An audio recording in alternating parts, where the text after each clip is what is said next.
Hello friends, तो फिर से एक बार स्वागत है आप सबका हमारे चैनल पीके क्रिएटिव नॉलेज में।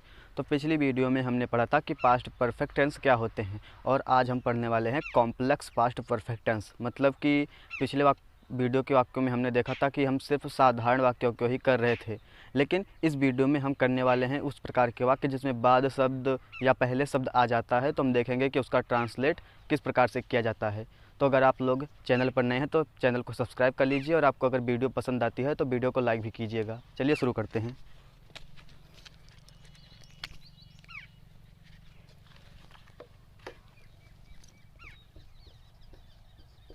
Past perfect tense.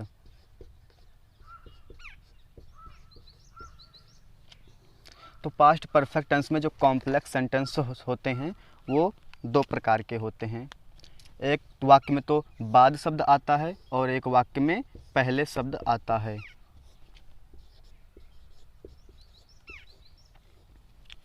तो अभी सबसे पहले हम पढ़ने वाले हैं कि बाद अगर शब्द आ जाता है तो हम उसको किस प्रकार से ट्रांसलेट करते हैं। तो चलिए इसके बारे में कुछ रूल्स, बेसिक नियम जान लेते हैं। इसमें पहले ये होता है कि जो वाक्य में जो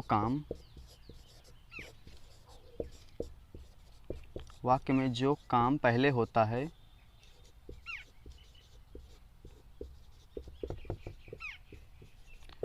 उसका ट्रांसलेट या फिर उसका अनुवाद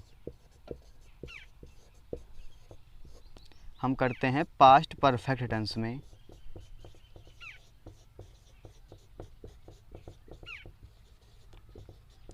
और फिर जो काम बाद में होता है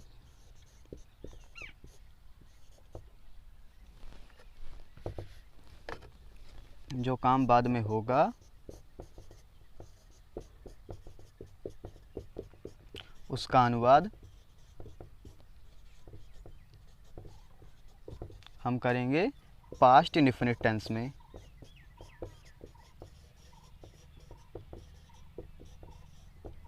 तो ये तो बेसिक नियम हो गया। इसके बाद अब हम चलते हैं वाक्यों को करने के लिए।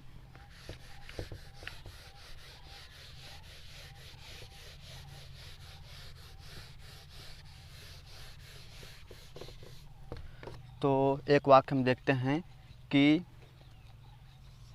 शेर के आने के बाद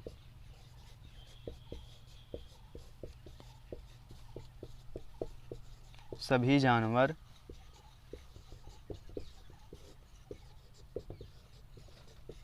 भाग गए थे।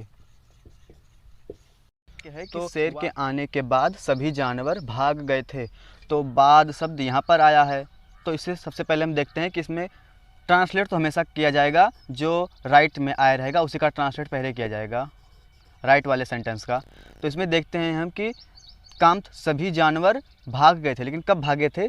पहले शेर आया, उसके बाद सभी जानवर भाग गए। तो बाद में यही काम हो रहा है, तो इसका ट्रांसलेट हम करेंगे भी। पीछे हमने देखा था कि जो काम बाद में होता है उसका ट्रांसलेट होता है पास्ट इंडेफिनिट टेंस में। तो इसका हो जाएगा सभी जानवर भाग गए थे, तो ऑल द एनिमल्स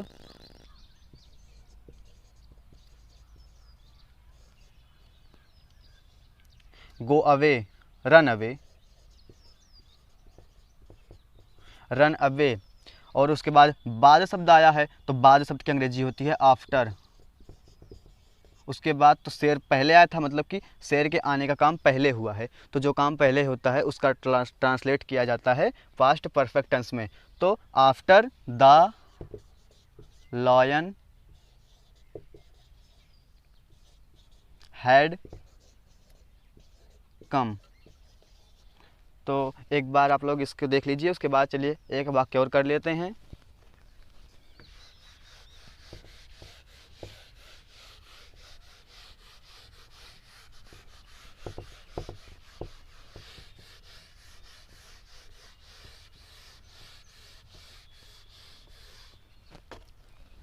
अब बाद वाले वाक्यांश के ऊपर ही हम दूसरा वाक्य देखेंगे कि मेरे स्कूल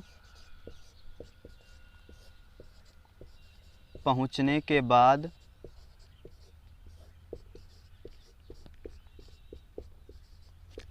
घंटी बज गई।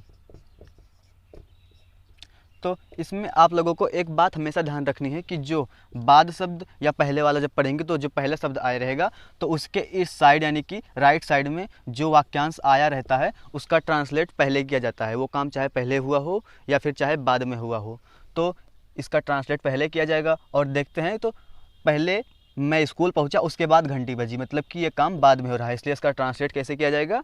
पास्ट इंडेफिनिट में। तो द वेल रिंग रैंग, बजना का होता है रिंग, तो रिंग का सेकंड फॉर्म होता है रैंग, तो द वेल रैंग। फिर इसके बाद शब्द आया है तो इसका अंग्रेजी आफ्टर। फिर अब देखेंगे कि ये आया है मेरे स्कूल पहुंचने के, तो पहले वे स्कूल पहुंचा है तो इसका अंग्रेजी हो जाएगा आफ्टर। फिर इसका आई हैड, पहुंचना का अंग्रेजी होती है रीच, तो रीच इसमें थर्ड फॉर्म हमेशा रखी जाती है तो रीच्ड हो जाएगा। I had reached the school.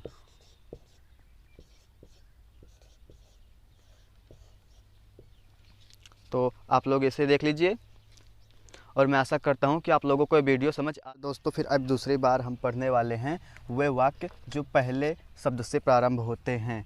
तो इसके ऊपर हम एक उदाहरण देख लेते हैं। मेरे घर जाने से पहले बारिश हो गई। तो इस वाक्य में आप देखेंगे कि यहाँ पर पहले शब्द आया है, और जैसे कि आप लोगों को पता भी है कि पहले जो वाक्य का ट्रांसलेट किया जाता है वो जो हमेशा दाहिने तरफ के वाक्यों की ट्रांसलेट पहले की जाती है। तो लिखा है कि बारिश हो गई, और लेकिन अब देख रहे हैं कि घर तो बाद में पहुंचा लेकिन बारिश पहले हो गई है, तो इट हैड रैन। फिर पहले शब्द की अंग्रेजी होती है बिफोर। फिर मेरे घर जाने से पहले, तो घर वो बाद में पहुंचा है, मतलब यह काम बाद में हो रहा है, इसलिए इस वाक्य का ट्रांसलेट हो जाएगा पास्ट इंडेफिनिट में, before I went to home.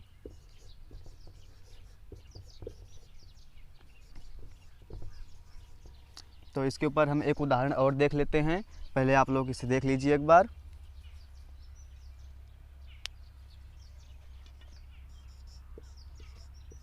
दूसरा वाक्य है मेरे भाई के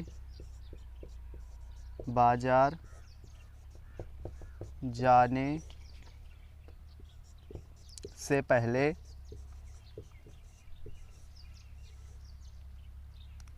मैं आ गया। अगर अब हम इसका ट्रांसलेट करना चाहें तो देखिए इसमें पहले कौन सा काम पहले हुआ है। तो सबसे पहले हम आएंगे जो यह शब्द लिखा गया है पहले शब्द के पास आकर देखेंगे कि इसमें कौन सा काम हो रहा है पहले। तो देखेंगे कि मेरे भाई के बाज़ार जाने से पहले, मतलब कि वो बाज़ार नहीं गया था, मैं आ गया, मतलब कि पहले मैं आ गया, तो ये काम पहले हो रहा है, इधर इतना काम पहले हो रहा है। और जो काम पहले होता है उसका अनुवाद होता है वो पास्ट परफेक्ट टेंस में होता है, और हमेशा वाक्य के अनुवाद की शुरुआत दाहिने तरफ से की जाती है। तो आई हैड कम। अब पहले शब्द की अंग्रेजी लिखी जाएगी आई हैड कम बिफोर। अब यहाँ पर जो शब्द आया है मेरे भाई के बाजार जाने से, तो अब इसका ट्रांसलेट करेंगे हम, लेकिन उसका ट्रांसलेट जो करेंगे हम इसको करेंगे पास्ट इंडेफिनिट टेंस में। तो बिफोर माई ब्रदर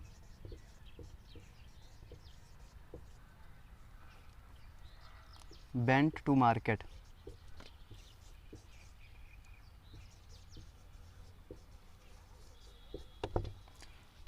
तो मैं आशा करता हूँ कि आप लोगों को ये ट्रांसलेट करना समझ आ रहा होगा, और अगर आप लोगों को ये समझ में आ रहा है तो वीडियो को लाइक कर दीजिए और चैनल को सब्सक्राइब कर दीजिए।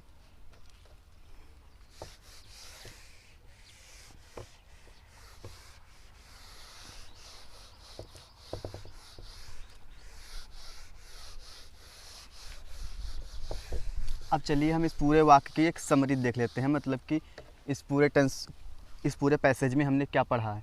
तो पहला नियम तो हम ये देख रहे हैं कि हमेशा वाक्य का अनुवाद जो होगा, वाक्य के अनुवाद करने की शुरुआत, अनुवाद की शुरुआत जो होगी हमेशा दाहिनी तरफ से होगी, शुरुआत राइट साइड से होगी, राइट साइड से होगी। ये पहला हुआ। और दूसरा हमें ये पता चला कि जो काम पहले होगा, पहले होने वाले काम का अनुवाद, पहले होने वाला जो काम होगा उसका अनुवाद हम करेंगे पास्ट परफेक्ट टेंस में। और फिर दूसरा हमें पता चला कि जो काम बाद में होगा, बाद में होने वाला काम,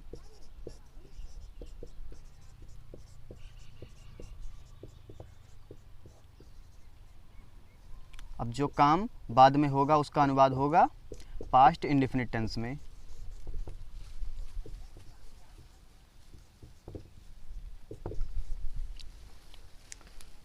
तो आज के लिए बस इतना ही। अगर आप लोगों को वीडियो पसंद आई है तो वीडियो को लाइक कर दीजिए।